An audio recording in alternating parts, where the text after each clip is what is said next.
Okey, Assalamualaikum warahmatullahi wabarakatuh. Salam sejahtera kepada anda semua.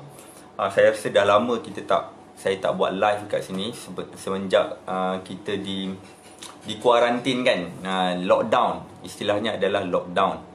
Berkurung di rumah.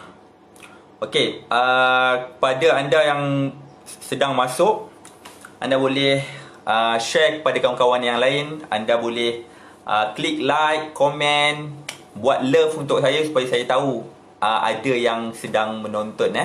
Okey. Okey, sekarang ni dah masuk hari yang ke-11. Lebih kurang dalam hari ke-11 kita lockdown, iaitu bermula 18 hari bulan dan berakhir kita tak tahulah sebab kita dilanjutkan sehingga 14 hari bulan. Okey ya. Rosdi AR. Wah, ni live dari sedang tonton dari Tawau. Cuba komen sikit, Rosdi. Tengah tonton dari Tawau ke dari mana? Assalamualaikum. Jomlah tunggu ni. Waalaikumsalam. Alright, okey, kepada yang sedang menonton, anda boleh komen, atau kalau anda ada apa-apa soalan, anda boleh terus komen, saya akan reply on the spot. Dan anda boleh share kepada kawan-kawan yang lain dan juga like. Alright. Kita dah masuk hari yang ke-11 dalam tempoh lockdown. Dan kes kematian pun semakin lama semakin meningkat. Yang the latest saya update pagi tadi, lebih kurang dalam 20 orang kematian. 20 kematian di Malaysia ni. Okey. Ramai orang risau berkaitan dengan COVID. Ramai orang risau pada COVID. Tetapi yang saya nampak, COVID ni bila kita terdedah dekat luar, risikonya adalah di luar rumah. Tetapi kita tak aware sebenarnya ada satu penyakit yang berada dalam rumah. Apa tu penyakitnya? Kita duduk dalam rumah, kita pergerakan tak ada, kurang bergerak, hanya makan tidur.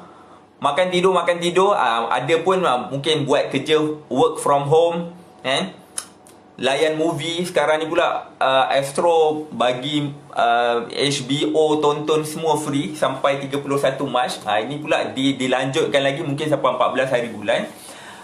Orang tak tahu ada satu lagi penyakit yang berada dalam rumah yang sebenarnya saya kira lagi bahaya lagi dari COVID sebenarnya. Iaitu penyakit apa? Penyakit kencing manis dan darah tinggi. Kita tak dapat COVID sebab kita tak terdedah dekat luar. Kalau selagi mana orang tu duduk saja dalam stay at home, mungkin dia tak terdedah pada penyakit. Tetapi kena ingat, ada penyakit lain yang berada dalam rumah yang tak ada jangkitan, yang tak perlu jangkitan pun, iaitu penyakit darah tinggi, kencing manis. Inilah yang kita risau. Orang risau pasal COVID, tetapi dia tak risau pasal kencing manis dan darah tinggi. Tambah musim COVID ni, kita berada dalam rumah, kita tak buat apa, kurang pergerakan, makan, minum, tidur, tonton TV, itu saja. Jadi bila kurang pergerakan, hanya makan saja, itu yang jadi masalah rentetan. Walaupun tak dapat COVID, selamat daripada COVID, dapat pula masalah kencing manis. Jadi cuba anda lepas habis saja musim COVID ni, anda cek bacaan gula dalam darah, kencing manis berapa, darah tinggi kita berapa. Sebab kita hanya makan minum saja. Alright. Topik pada hari ni saya bukan nak cerita pasal COVID. Saya nak cerita berkaitan dengan nutrition, berkaitan dengan konsep asas nutrisi. Konsep asas nutrisi. Sekarang kita tengah lockdown sampai 14 April. Lama tu. Maknanya dalam tempoh lebih kurang dalam 14 sampai 14, 28. Lebih kurang dalam 1 bulan. 1 bulan kita lockdown. Duduk dekat rumah tak buat apa. Saya pun paksa juga diri pagi keluar sikit dekat rumah, ambil udara, jalan-jalan sikit, masuk balik. Tanpa berjumpa dengan orang. Adalah semalam saya pergi bank. Ada pergerakan sikit lah. Tapi kita tak berkomunikasi dengan orang. Jadi saya nak cerita berkaitan dengan nutrisi.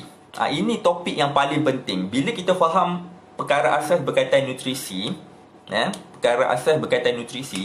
anda boleh nampak setiap makanan yang ada dekat dapur kita, yang anda makan hari-hari, anda boleh manipulate makanan tersebut jadi ubat.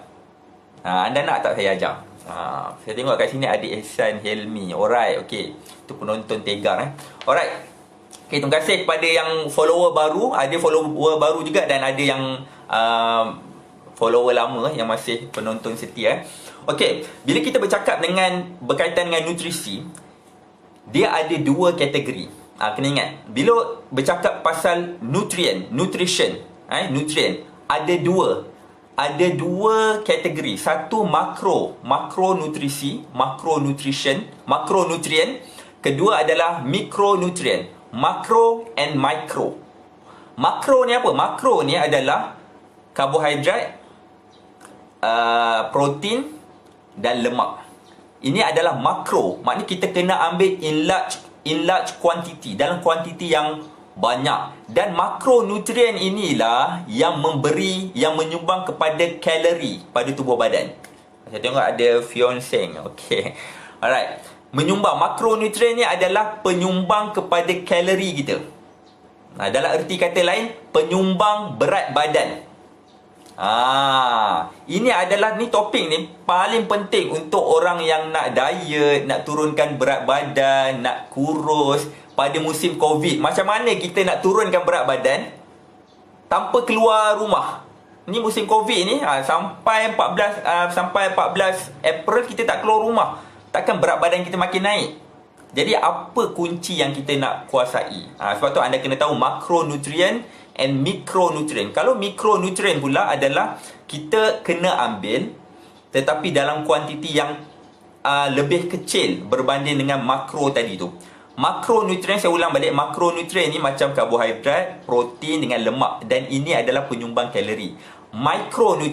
Mikronutrien adalah vitamin dan mineral.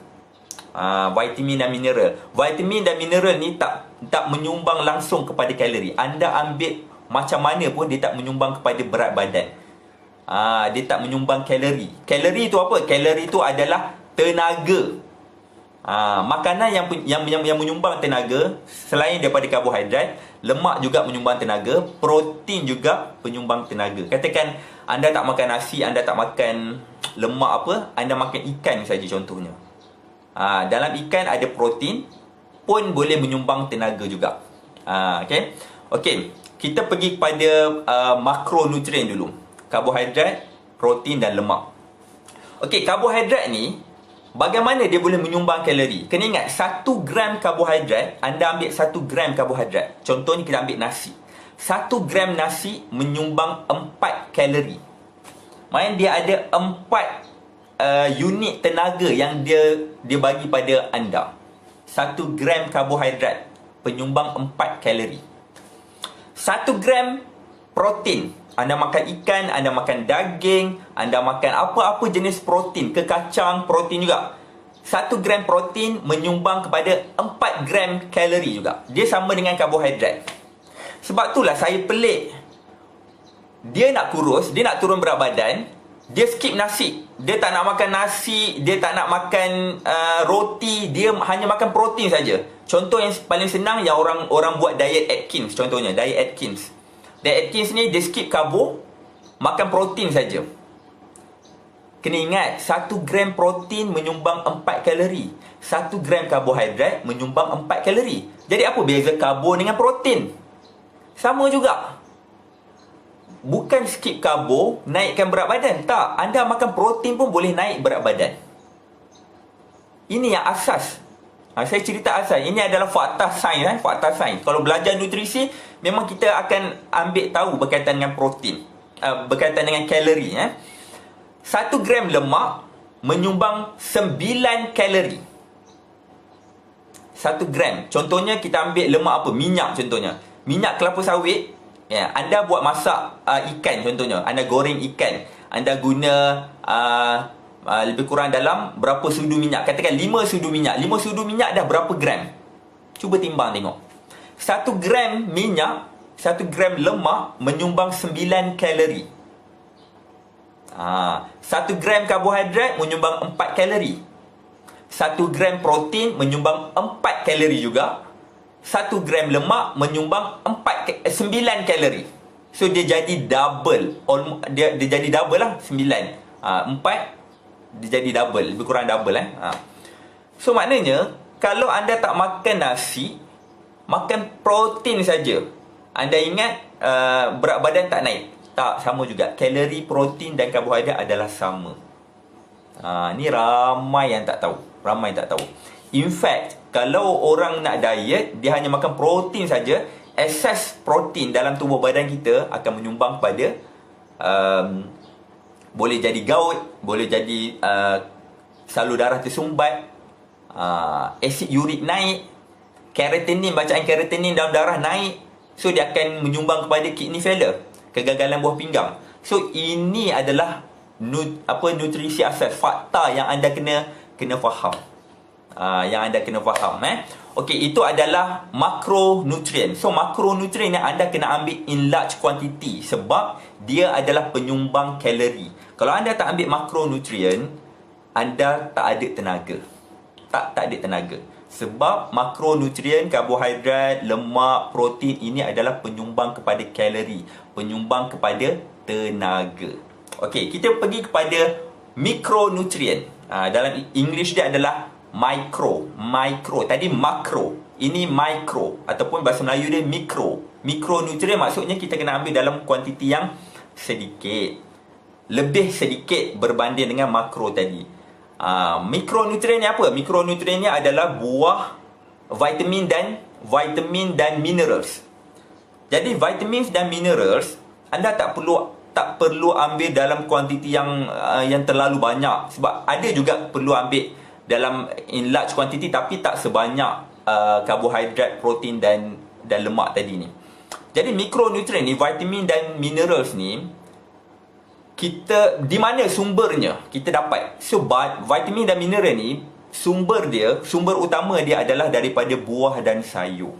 Hanya buah dan sayur saja mengandungi banyak vitamin dan mineral. Bukan kata dalam karbohidrat yang anda makan, dalam nasi tak ada vitamin dan mineral. Dalam nasi ada fosforus, dalam nasi ada juga vitamin dan mineral yang lain. Ada vitamin juga dalam nasi. Sama juga dengan kita makan ikan. Dalam ikan ada vitamin E juga, pun ada vitamin dan mineral, tapi dia bukan sumber utama. Sumber utama vitamin dan minerals ni adalah buah dan sayur. Sama juga macam karbohidrat. Okey, karbohidrat. Sumber utama karbohidrat adalah nasi, roti, gandum, roti daripada gandum lah. So gandum, roti, jagung, itu adalah sumber utama karbohidrat. Bukan bermakna bila anda makan nasi tak ada vitamin dan mineral. Ada juga vitamin dan mineral, tapi dia bukan sumber utama. Sama juga buah-buah bukan kata dia, contohnya pisang. Walaupun pisang kandungan utamanya adalah vitamin dan mineral, contohnya potasium, tapi di samping tu dia bukan saja ada mikronutrien dalam pisang. Walaupun dia buah, dia vitamin dan mineral, tapi dia bukan hanya vitamin dan mineral, dia ada juga makronutrien, iaitu kanji. Kita panggil kanji ni adalah salah satu karbohidrat. So dia menyumbang kalori juga. So ada buah yang boleh menyumbang kalori. Jangan ingat kita nak turun berat badan, kita nak kurus, kita makan buah saja. Tak betul juga. Kalau anda makan pisang saja, pisang pun boleh menyumbang kalori juga, boleh meningkatkan berat badan juga, sebab dia ada kandungan makronutrien, dia ada karbohidrat, dia ada kanji. Avokado ada kanji juga, boleh menyumbang kepada berat badan juga. Durian ada kanji juga. Sebab itulah makan durian boleh dapat kencing manis. Sebab apa? Dia ada kalori juga. Setiap buah dia ada makronutrien and mikronutrien. Tinggal lagi buah dan sayur ni, dia penyumbang utama dia adalah, sumber utama dia adalah vitamin dan mineral. Sebab itulah anda makan anggur. Orang yang ada kencing manis, contohnya makan anggur wrong timing, salah masa, boleh jadi kencing manis naik juga. Sebab dalam dia ada gula, dalam dia ada gula fruktos, dan juga ada gula glukos. Gula glukos, fruktos ni adalah penyumbang kalori, sebab ini adalah karbohidrat juga, tapi dia bukan sumber utama. Jadi anda faham tak? Makro and mikronutrien ini adalah benda asas. Kalau anda betul-betul faham penyumbang utama ini, barulah kita tahu, oh rupanya kita boleh makan tapi in small quantity. Sebab saya tengok, biasanya saya tengok orang yang nak turunkan berat badan, sebab apa dia tak berjaya? Sebab dia tak tahu yang mana satu penyumbang kalori, sebab yang mana satu bukan penyumbang utama kalori. Walaupun ada kalori, tapi dia bukan penyumbang utama. Dia ingat nasi sajalah adalah musuh utama untuk orang diet. Salah. Ada yang saya tengok, dia nak diet, dia tak makan nasi. Dia makan 4 keping roti. Saya tegur, saya kata daripada makan 4 keping roti, baik makan nasi. Semangkuk nasi. Sama saja jumlah kalori. Ada orang dia tak makan nasi, dia hanya makan biskut saja. Biskut, kalau biskut yang ada krim contohnya, biskut yang ada krim, biskut perisa coklat, biskut ada perisa semua ni, ya, lebih baik anda makan nasi. Lebih baik anda makan nasi. Sebab kalori lebih kurang sama. Malah biskut tu lebih tinggi lagi. Sebab itulah kita nak kena tahu macam mana nak tahu konsep asas nutrisi. Okey, Okey, saya cover tadi makronutrien, mikronutrien. Okey, saya buat revision balik. Makronutrien tadi karbohidrat, protein, lemak. Karbohidrat 1 gram karbohidrat penyumbang 4 kalori. 1 gram protein penyumbang 4 kalori, sama dengan karbohidrat. 1 gram lemak penyumbang 9 kalori. Jadi berapa kalori yang kita perlukan setiap hari? Berapa kalori yang kita perlukan setiap hari? Kalau normal person, contohnya macam saya berat badan saya, kalau saya tak boleh lebih daripada 68 kg. Tinggi saya lebih kurang dalam 168. Saya tak boleh, BMI saya tak boleh lebih daripada 68 kg. Berat badan saya sekarang lebih kurang dalam 60, 59. 60 atau 59. Okey. Jadi macam saya ni, berapa kalori normal, orang normal, lelaki, berapa kalori yang dia perlu ambil setiap hari? Dia perlu ambil lebih kurang dalam 1000, 1200 macam tu. 1200. Kalau wanita lebih kurang dalam 1000. Sebab apa lelaki dengan wanita ni jumlah kalori dia tak sama? Sebab metabolism, biological metabolism dia tak sama. Lelaki perlu tenaga lebih. Perempuan kurang tenaga diperlukan. Sebab dari segi fizikalnya, lelaki pekerjaan dia memerlukan tenaga yang banyak. Wanita kurang tenaga. Kalau macam dari segi hormon pun beza. Dia ada kaitan. Hormon, berat badan, itu semua ada kaitan. Itu nanti saya akan terang next episode. Jadi anda kena tonton dari from time to time. Kita nak cover berkaitan nutrisi ni sangat detail. Sebab nak faham betul-betul benda ni, nak kena belajar dekat universiti. Jarang orang buat live agak saintifik. Tapi saya nak cerita pada anda berkaitan dengan saintifik sikit. Alright. Jadi bila kita nak turunkan berat badan, dia bukan berkaitan dengan what we eat, apa yang kita makan. No. Dia adalah lebih kepada how to eat, how we eat. Not what we eat, how we eat. How we eat. Ada orang bukan komplain lah, dia mengadu dekat saya. Ada seorang wanita ni, kakak ni, dia mengadu dekat saya. Dia kata, sebab apa berat badan dia naik, dia kata macam tu. Dah buat macam-macam dah. Makan nasi pun sekali sehari saja, dia kata. Makan nasi sekali sehari je. Lepas tu dia setiap hari dia cycle, dia kata. Tapi berat badan naik juga. Tengok. Jadi saya nak anda faham, yang menyumbang berat badan kita bukan apa yang kita makan. It's not about what we eat. Dia makan nasi sekali sehari, berat badan dia keep on naik. Makin naik. Kenapa saya makan 3 kali sehari, ataupun saya makan 2 kali sehari, berat badan saya tak naik? Padahal saya makan sama dengan dia. Sepatutnya orang yang nak turun berat badan, dia kena fikir, kenapa dia makan sekali sehari berat badan naik? Kenapa orang tu makan 2 kali sehari, 3 kali sehari nasi, berat badan tak naik? Sebab apa? Anda kena fikir how we eat. How we eat. Sebab itulah saya ada buat satu kempen. Ini kempen ni officially saya nak announce hari ini. Saya ada buat kempen berkaitan dengan makan untuk kurus. Saya tengah writing buku. Ada lebih kurang dalam 20 tips makan untuk kurus campur dengan 2 tips bonus. 20 tips makan untuk kurus tanpa exercise. Dia sebenarnya nak kurus, nak turun berat badan, dia bukan skip makan. Kalau tanya saya, nak turun berat badan kena makan baru boleh turun berat badan. Tapi apa yang kita nak makan itu tak penting, but how we eat. Bagaimana kita nak makan, cara kita nak makan tu, itu yang paling penting. Saya bagi tahu pada anda, frankly speaking, berat badan saya paling tinggi saya pernah buat pipi saya pernah tembam naik 64. Itu paling tinggi lah tak adalah berat sangat, masih in normal range tu, within normal range. Tapi 64 saya boleh turun daripada 64 tu, saya boleh turun sampai dia jadi 61, 60, 59, 58 pun saya boleh buat juga dalam masa 1 ke 2 minggu saja. Dengan tahu teknik makan yang betul. Teknik makan yang betul. Saya tak ada skip makan. Semua benda nak makan tak ada masalah. Nak makan tengah malam pun saya tak ada masalah, sebab saya tak takut bila berat badan naik. Tapi macam mana kita boleh buat? Kita kena tahu teknik makan untuk kurus, baru boleh turun berat badan secara efektif.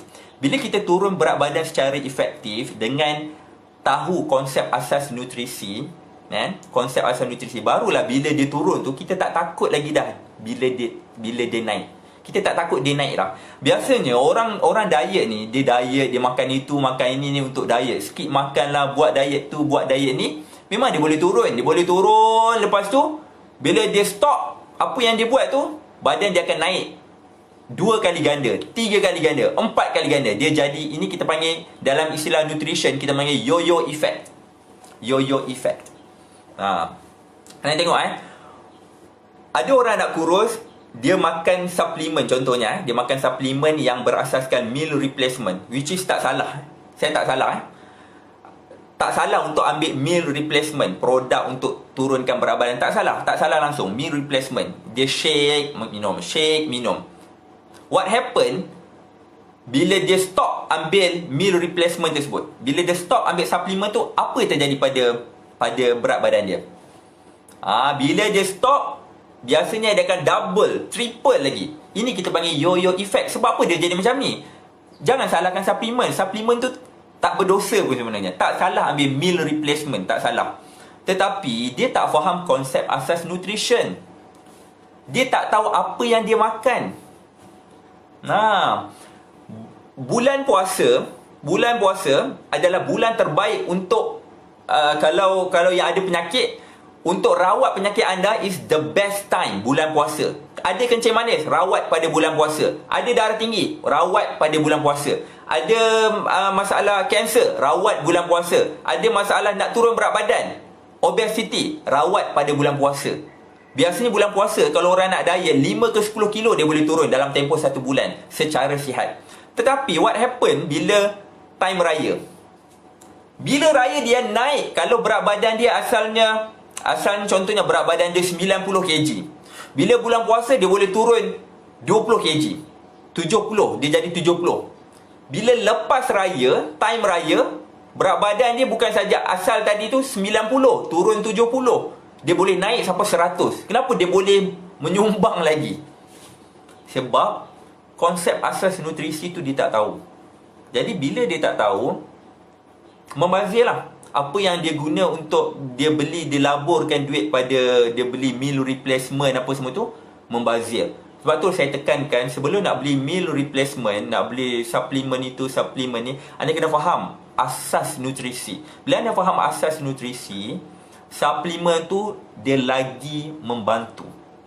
Lagi membantu. Saya pun pernah ambil meal replacement, ambil shake untuk minum meal replacement. Tapi saya ambil tu bukan untuk turun berat badan lah. Saya ambil untuk skip breakfast. Sebab kadang-kadang saya tak sempat nak skip breakfast. Katakan kalau ada appointment pagi, kita tak sempat, kita ambil tu sebagai pengganti. Itu which is good, very good. Tapi kalau anda tak tahu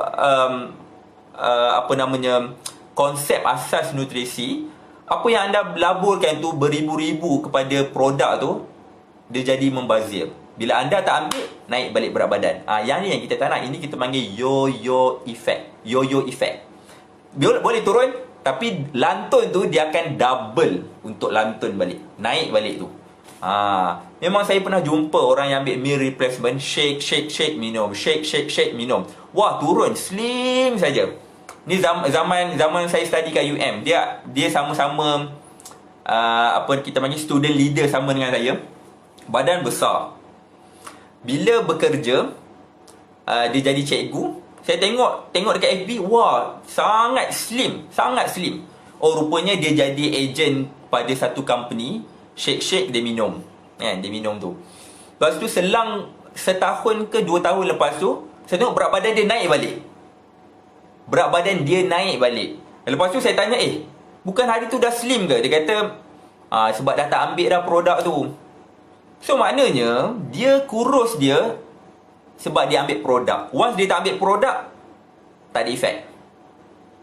So, dia bukan macam tu sebenarnya. Kalau orang yang belajar betul-betul faham asas nutrisi, dia takkan meal replacement tu sangat membantu untuk dia turunkan berat badan. Dia macam ni, konsep meal replacement ni, contohnya anda obes 100 kg sebenarnya. Jadi anda nak diet macam mana agak susah. Jadi kita tak nak, kita ambil bantuan meal replacement untuk turun cepat. So 100 kg, anda ambil meal replacement, dia boleh turun, katakan 30 kg hilang.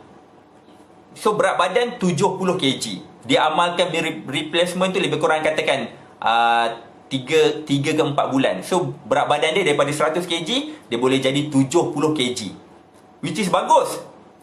Tapi kita nak bagaimana 70 kg ni dia maintain 70 kg. Bila suplemen tu, bila meal replacement tu dah habis pun, kita still maintain 70 kg. How? That's kena faham, betul-betul kena faham konsep asas nutrisi. Barulah apa yang kita makan tu, suplemen yang kita beli beribu-ribu tu tak membazir. So it works. Inilah konsep asas nutrisi yang kita panggil dia teknik asas. Sebab tu saya bila saya consult orang, biasanya saya akan tanya dia. Selalunya orang tanya orang apa masalah orang. Dia kata okey, berat saya ni macam mana nak turun berat badan? Dah puas lah skip makan apa semua kan, skip karbo, dah lama tak makan nasi. Dia kata dia sebulan 2 bulan tak makan nasi. Oh kesiannya, dia kata kan. Okey, sebelum kita nak turunkan berat badan, kita kena faham apa yang memberatkan badan kita. Pernah tanya tak pada diri sendiri, apa yang memberatkan badan kita sebenarnya? Orang ingat yang memberatkan badan kita tu adalah lemak. Jadi dia sibuklah pergi beli produk yang boleh bakar lemak. Yang boleh hilang lemak. Sebenarnya tak betul. Yang memberatkan badan kita sebenarnya bukan lemak.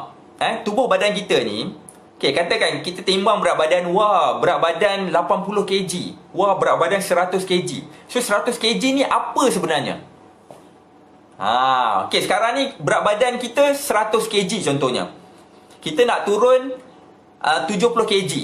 So kita nak turun 30 kilo. So kita kena fikir, so kita kena faham 30 kilo ni apa benda sebenarnya kita nak remove daripada tubuh badan kita. Apa benda 30 ni? Bukan lemak, tuan-tuan. 1 kilo lemak dengan 1 kilo daging, mana yang paling banyak? Cuba tuan-tuan fikir. 1 kilo, kita pergi pasar contohnya. Okey, saya nak 1 kilo daging. Lepas tu dekat gerai sebelah kita tanya, saya nak 1 kilo lemak contohnya. Mana paling banyak? 1 kilo lemak, anda nak dapat 1 kilo lemak, anda kena himpun berapa banyak. 1 kilo tu kena banyak, abundance lah. Tapi 1 kilo daging, seketul saja dah dapat dah 1 kilo. So yang memberatkan badan kita apa sebenarnya? Bukan lemak. Lemak bukan memberatkan badan kita. Lemak hanyalah membesarkan saiz tubuh badan. Ni yang orang tak faham. Lemak tak memberatkan badan anda. Yang memberatkan badan anda bukan lemak. Lemak hanya membesarkan saiz badan. Sebab itulah ada orang, ni cerita pengalaman sendiri, dia minta saya consult dia nak turun berat badan. So saya consult dalam tempoh 1 bulan. Dia kata, wah, dia dah boleh pakai dah baju saiz M. Sekarang ni dia pakai saiz XL. Dia dah boleh pakai balik saiz M. Tapi bila dia timbang berat badan, dia kata, kenapa berat badan akak turun 1 kilo saja? Dia kata yang tu.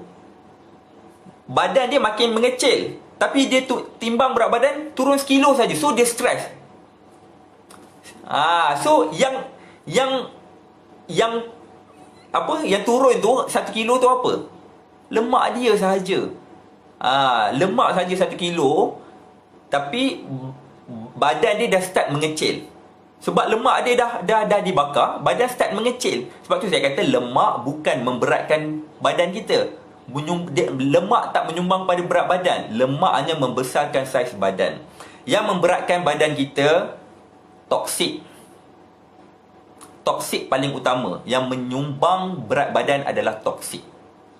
Saya ambil lah contoh. Mungkin orang tak percaya. Orang kata, wah, mana tipu sajalah kan. Hari-hari aku berak, dia kata macam tu kan. Hari-hari aku berak, dia kata. Anda tengoklah, saya ambil contoh lembu. Anda pernah tak? Bila kita setiap kali raya korban, kita sembelih lembu. Bila sembelih lembu, orang akan proses dia punya usus. Kan usus kan? Jadi usus tu besar, sangat besar. Sangat besar usus tu. Besar. Saya pernah proses usus tu. Bila belah tu sangat besar. Dalam busuk, kita nak proses dia, kita kena proses, gali lubang dulu, gali lubang tanah, buang sisa-sisa dalam usus tersebut. Besar. So kita belah usus dia, keluarkan rumput-rumput yang ada dalam lembu tu. Yang sebenarnya yang kita belah sebenarnya usus. Dia ada usus, ada perut. So bahagian yang masih rumput tu masih belum proses lagi. Lepas tu ada bahagian yang kita kena belah, curah dengan air. Tembak dengan air tu sampai dia keluar kotor-kotor. So bila kita dah keluarkan, singkirkan semua najis-najis, sisa-sisa kotor yang ada dalam usus lembu tu, usus dia jadi kurus saja. Kecil saja. Daripada besarnya ni jadi kecil saja. So kalau kita timbang pun, mungkin dia boleh, bila kita buang kotor-kotoran tu, najis-najis pada usus lembu tersebut, dia boleh 5 ke 10 kilo. Dia boleh, kalau kita timbang, 5 ke 10 kilo hilang. Sama juga dengan manusia. Kena ingat setiap daripada kita memang ada 3 ke 5 kilo najis terlonggok. 3 ke 5 kilo najis terlonggok. Sebab itulah bila saya buat consultation, method saya bukan method cara bakar lemak. No, sebab saya tahu. Saya ahli nutrisi. Saya nutritionist biochemist. Ahli nutrisi dan ahli kimia. Ahli biokimia. So saya sangat faham berkaitan nutrisi, saya sangat faham berkaitan dengan biologi manusia. So kita tahu yang memberatkan tubuh badan dia sebenarnya bukan lemak. Lemak hanya besarkan saiz badan. Yang memberat badan dia, yang kedua adalah yang tadi, lemak penyumbang juga, tapi dia bukan faktor utama. Dia bukan penyumbang utama. Kedua adalah najis. Najis terlonggok. Buang dulu najis terlonggok. Kalau anda berjaya buang 3 ke 5 kilo najis terlonggok yang ada pada usus kita, anda boleh timbang berat badan. Tengok apa kesan dia. Sebab tu kadang-kadang bila orang perut buncit menegang. Bila perut buncit, kita nak tahu buncit aku ni disebabkan lemak atau disebabkan najis. Macam mana kita nak tahu buncit disebabkan lemak atau najis? Kita tengok tangan kita ni. Tangan kita, pergelangan tangan ada tak besar? Contohnya kalau perut saya boroi, buncit, kita tengok pergelangan tangan. Pergelangan tangan tak adalah besar. Belakang badan tak adalah berlipat. Tapi dia buncit ke depan. So itu bukan lemak. Itu adalah najis terlonggok. Sebab itulah orang yang perut buncit ni, perut buncit biasanya dan kebanyakannya wajib ada kencing manis, wajib ada darah tinggi. Nah, sebab itulah bila orang datang dekat saya, dia kata saya ada kencing manis. Saya tengok perut dia pun saya dah tahu dah. Singkirkan, hilangkan buncit-buncit dalam perut, kencing manis akan lari sendiri, darah tinggi akan lari sendiri. Nah, ini yang kena faham konsep asas nutrisi. Konsep asas nutrisi. Jadi, sebab itulah bila perut kita buncit, najis terlonggok terlalu banyak, kesan dia apa? Peluh kita berbau kuat. Bau sikit pun dia dah rasa masam tu, masam yang tak boleh dirunding. Masam yang tak boleh dirunding. Anda tengok, kalau orang bertubuh badan comel, bila peluh dia akan berbau sikit. Berbau. Lepas tu dia selalu sendawa. Dia keluar angin. Selalu angin.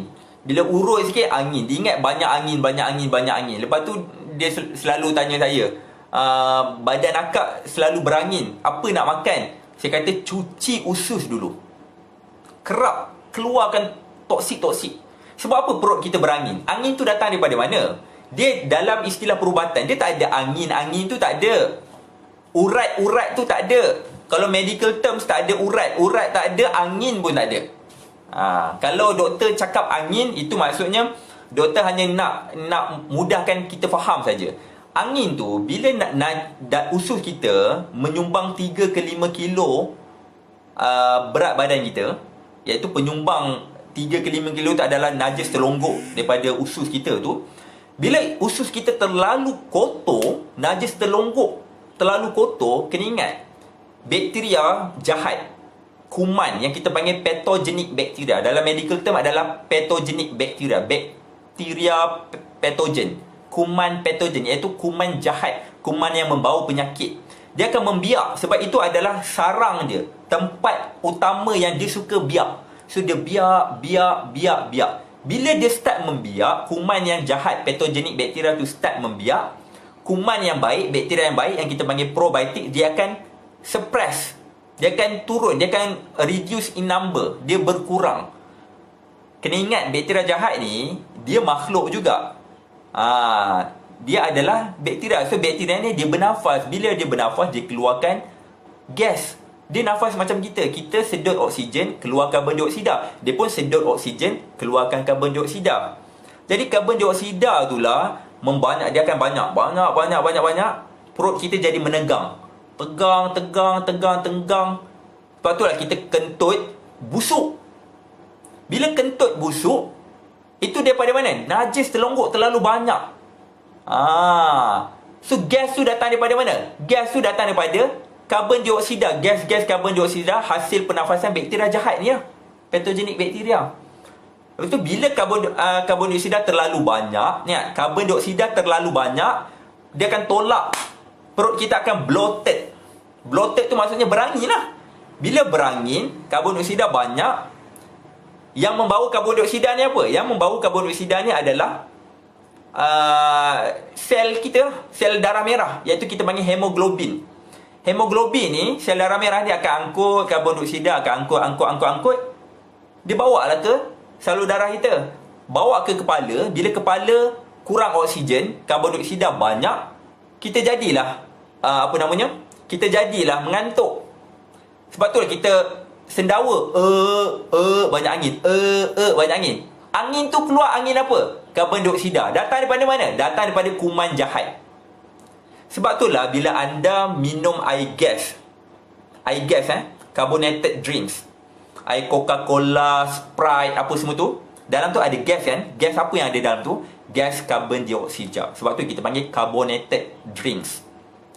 Sebab dalam dia ada gas karbon dioksida. Banyak gas karbon dioksida dihimpit dalam tu. Sebab itulah manis tu dah tak rasa.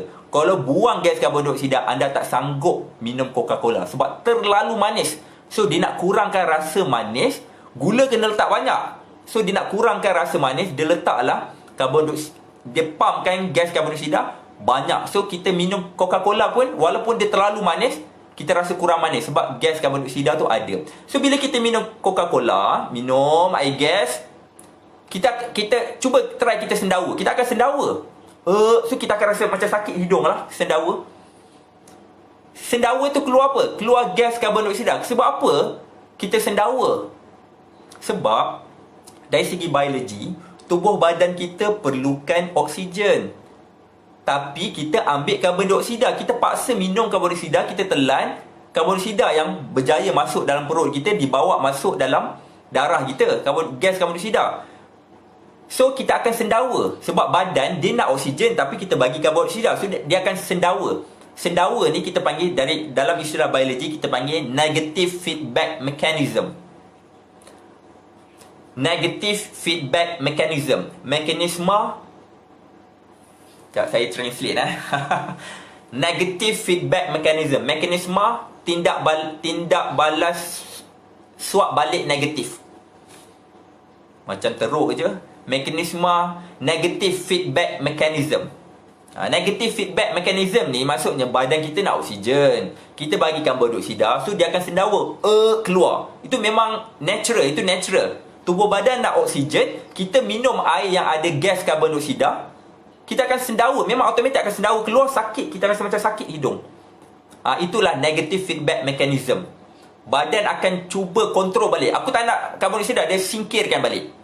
Samalah juga dengan muntah. Muntah adalah sejenis negative feedback mechanism. Contohnya kalau kita makan makanan yang beracun, makanan tu dah beracun. Bila makanan beracun, kan? Bila makanan beracun, kita makan, kita muntah balik. Sebab apa? Perut, tubuh badan kita dapat detect, oh ni racun ni. Badan kita tak perlu benda yang tak baik, racun. So dia akan muntah balik. Itu adalah natural, biological punya sistem, natural. So bila natural, bila natural dia tak ada, so dia akan buang balik, dia akan buang keluar balik. So itu secara asal. Jadi bila nak turunkan berat badan, tak boleh hanya buang lemak. Sebab itulah ada orang beli krim, kan, krim pembakar lemak. Okey, anda nak slim, anda nak turun berat badan, okey, belilah krim. Krim ni sangat berkesan, dibuat daripada halia, temulawak, apa semualah. So sapu krim, dia rasa apa? Dia rasa macam panas-panas. Bila panas-panas, dia ingat yang panas tu boleh bakar lemak. Kalau panas tu boleh bakar lemak, jangan sapu krim. Anda ambil api, anda bakar lemak anda. Itu paling berkesan untuk bakar lemak, bukan sapu krim. Kalau disebabkan krim tu panas krim tu lah menyebabkan lemak terbakar, jangan sapu krim. Bakar, ambil lilin, ambil lighter, bakar. Itu lagi cepat. Betul tak? Cuba fikir logik. Krim-krim sapu-sapu ni tak menyumbang pada penurunan berat badan dan tak membakar lemak langsung. Lemak tak boleh bakar dari luar. Lemak tak boleh dibakar dari luar. Allah. Anda tengok kulit. Kulit kita ni ada 3 layer, 3 lapisan. Endodermis. Okay, epidermis, dermis, endodermis. Epidermis, dermis, endodermis. Bawah tu baru ada lapisan lemak. So antara 3 layer ni, baru ada lapisan lemak. Jadi kalau anda sapu dekat atas ni krim, dengan harapan lemak lapisan bawah ni akan terbakar, sepatutnya kulit anda ni akan menipis sebab dia nak bakar dari dalam. Macam mana sapu kat luar, dia boleh bakar dari dalam? Fikir logik tak? Kalau anda fikir logik, oh ini semua tipu. Sebab itulah benda yang fake ni memang terlalu banyak. Jadi berkesan ke? Cuba bagi saya testimoni orang yang hanya sapu tu saja. Dia tak buat exercise, dia tak jaga makan, hanya sapu saja, works, turun berat badan. Tak, saya tak pernah jumpa lagi.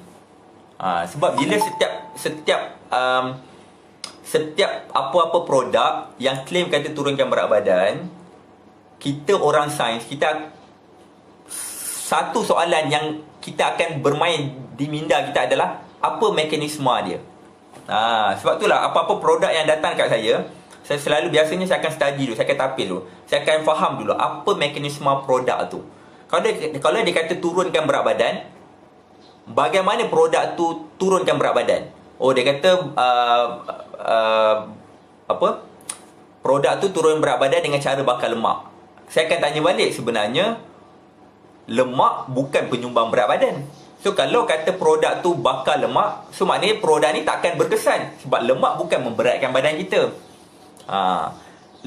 Okay, yang memberatkan badan ni, back to topik tadi, yang memberatkan badan kita, okay, pertama lemak, dia menyumbang sikit, sikit.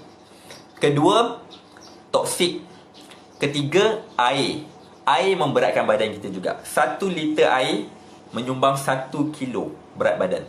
Dan air bila kita minum, dia akan kencing keluar. Kalau dia naik 1 kilo sebab kita minum 1 liter air, kita akan kencing keluar. So dia akan turun balik. Dia fluctuate macam ni.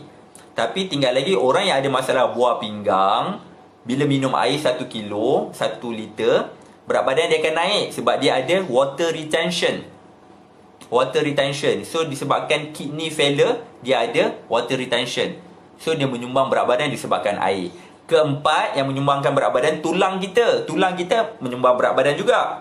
Tapi tulang tak boleh kontrol. Kita tak boleh nak kecilkan tulang kita. Itu adalah body skeleton kita tu, kita tak boleh nak kecilkan, tak boleh apa. So tulang walaupun menyumbang berat badan, kita tak boleh nak kontrol. Jangan cari produk yang boleh kecilkan tulang, rapuhkan tulang. Itu gila namanya. Yang kelima adalah tulang, otot, muscle.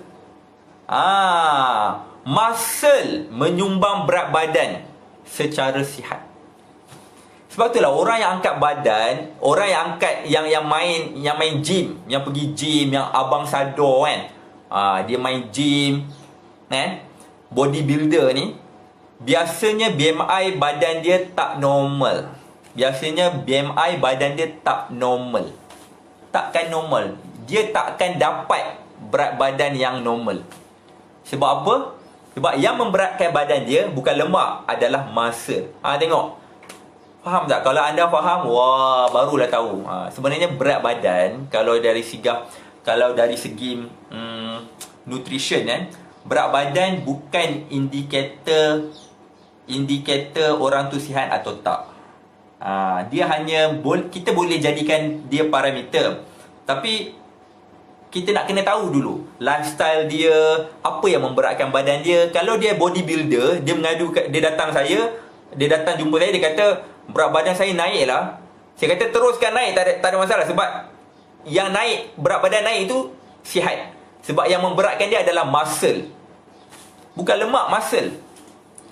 Bodybuilder, dia bila dia dah main gym, dia punya otot, muscle dia bekerja kuat. Bila bekerja kuat, kadang-kadang muscle ni akan cedera. Sama ada muscle pain, muscle dia akan sakit, ataupun muscle injured. Muscle dia akan cedera, akan terkoyak sikit. Bila terkoyak, anda kena ambil protein untuk replenish and renew balik muscle tersebut. Build up muscle. Tak boleh ambil karbohidrat. Ambil juga karbohidrat untuk energi, tapi protein untuk build up balik. Sebablah orang yang main gym, bodybuilder ni, dia banyak makan telur, dia banyak makan dia banyak makan ayam, sebab dia nak bina balik muscle yang injured. Jadi bila dia main gym sihat, dia tak perlu pun risau pasal berat badan dia. Memang berat badan dia takkan normal. Yang orang wakil negara yang yang main bodybuilder tu kan, yang angkat berat badan biasanya tak normal. Tak normal bukan kata tak sihat. Itu tak ada masalah, sebab dia adalah, yang memberatkan dia adalah muscle. Saya tahu benda ni sebab dulu saya atlet. Saya atlet olahraga. Atlet olahraga, saya main 1500. Saya wakil wakil Universiti Malaya, seluruh Malaysia. Wakil lawan universiti seluruh Malaysia. Saya 1500, saya dapat nombor 3. Jadi bila kita main 1500, so kita kena tahu muscle pain, muscle injured, macam mana nak warm up, macam mana nak renew balik muscle yang injured. Kalau tidak, sebab kita training, kita every day, setiap hari kita work hard, kita buat drill, kita buat macam-macam training tu yang kita penat dan otot kita sakit. Jadi kita kena tahu macam mana kita nak makan benda yang betul. Inilah berbalik kepada asas nutrisi. Okay, saya rasa itu saja. Live ni akan bersambung, nanti akan bersambung, sebab saya nak buat kempen makan untuk kurus. Nanti anda boleh follow page ni, anda boleh tengok konten-konten yang kita send tu. Konten yang kita send memang berkait rapat dengan makan, dengan nutrisi. Jadi anda bila faham kunci, anda dah tak takut berat badan naik. Kita nak buat kempen supaya lepas raya kita kurus, ataupun kita maintain kurus selepas raya. Kurus selepas raya. Okay, itu saja. Harap dapat info yang berguna, dapat sesuatu. Kena ingat karbohidrat dengan protein, kalori dia sama. Jangan skip karbohidrat, tak makan nasi, hanya ratah ayam saja, hanya ratah ikan saja. Tak. 1 gram karbohidrat menyumbang 4 kalori. 1 gram protein menyumbang 4 kalori juga. Jadi apa ertinya anda skip karbo, anda ambil protein? Sama saja, sebab kalori dia adalah sama. Alright, kat sini ada Suryati, Kak Su, Alang Mazlan, Nana, Razali, okay, Seng Yokme, Rosita Nurhatin, Simon Lee, Joti. Okay, itu saja daripada saya. Sekian saja. Harap dapat manfaat dan anda boleh share kepada kenalan yang lain. Okay, kita akan buat live ini. Saya akan berkaitan topik pemakanan, nutrition ni. Setiap hari saya akan buat live. Okay, itu saja. Assalamualaikum warahmatullahi wabarakatuh. Jumpa lagi. Bye-bye. Selamat berCovid.